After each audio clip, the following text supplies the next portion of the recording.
Bismillahirrahmanirrahim. Assalamualaikum warahmatullahi wabarakatuh. Syukur kehadrat ilahi, kita dipertemukan lagi dengan bulan yang penuh dengan kemuliaan dan keberkatan pada tahun ini. Bersempena dengan bulan yang mulia ini, saya ingin menyampaikan hadis ke-10 daripada 40 hadis Imam Nawawi yang bertajuk Rezeki Halal, Asas Penerimaan Doa.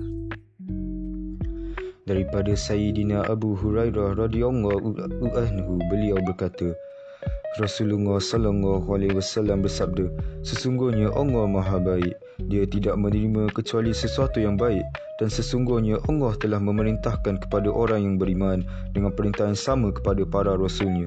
Allah berfirman yang bermaksud, wahai para rasul, makalah daripada perkara yang baik dan kerjakanlah amalan yang soleh. Surah Al-Mu'minun ayat 51. Allah juga berfirman yang bermaksud, wahai orang yang beriman, makalah daripada perkara yang baik yang kami kurniakan kepada kamu. Surah Al-Baqarah ayat 172. Kemudian baginda sallallahu alaihi wasallam menceritakan perihal seorang yang menempuh perjalanan jauh. Rambutnya kusut masai dan berdebu. Dia menadah kedua-dua tangannya ke langit seraya berdoa, wahai Tuhanku, wahai Tuhanku, sedangkan makanannya haram, minumannya haram, pakaiannya haram, dan dia diberi makan dengan makanan yang haram. Bagaimanakah diperkenankan doa orang yang sedemikian? Hadis ini diriwayatkan oleh Imam Muslim. Daripada hadis ini kita dapat menyimpulkan bahawa Allah Subhanahu Wa Taala menerima amalan yang baik, suci dan bersih daripada segala keburukan amalan dan harta benda berdasarkan ketetapan syarak.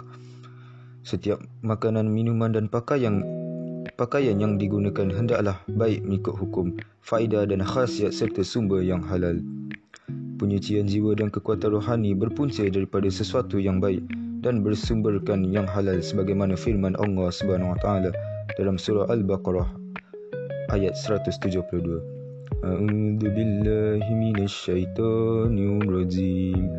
Bismillahirrahmanirrahim. Ya ayyuhalladzina amanu kulu min tayyibati ma razaqnakum washkuru lillahi in kuntum iyyahu ta'budun. Terjemahan, wahai orang-orang yang beriman, makalah daripada perkara yang baik yang itu yang halal yang telah kami berikan kepada kamu, dan bersyukurlah kepada Allah jika betul kamu hanya beribadah kepadanya. Orang yang makan, minum dan pakaiannya daripada sumber yang haram, doanya tidak diterima oleh Allah Subhanahu Wa Taala. Penghayatan hadis. Kita perlu peka terhadap kepentingan mengambil makanan, minuman dan pakaian yang halal daripada sumber yang halal. Mereka yang mengambil sesuatu yang diharamkan seperti barang curi akan menyebabkan doanya tertolak. Kita perlu jujur dalam semua tindakan, termasuklah tidak meniru dalam peperiksaan dan tidak mengambil hak orang lain tanpa izin. Kita perlu sentiasa bersikap baik dan positif kerana Allah Subhanahu Wa Taala Maha Baik dan sukakan kebaikan. Pengajaran yang kita boleh ambil daripada hadis ini ialah kita mestilah meyakini bahawa Allah Subhanahu Wa Taala Maha Baik lagi Maha Sempurna dan tidak menerima kecuali perkara yang baik. Kita mestilah sentiasa berusaha mencari sesuatu yang halal, lagi baik dan menjauhkan diri daripada perkara yang haram. Kita juga hendaklah bersungguh-sungguh dalam berdoa dan memahami doa dengan sepenuh hati, kerana mengangkat tangan dalam berdoa merupakan satu daripada adab ketika berdoa.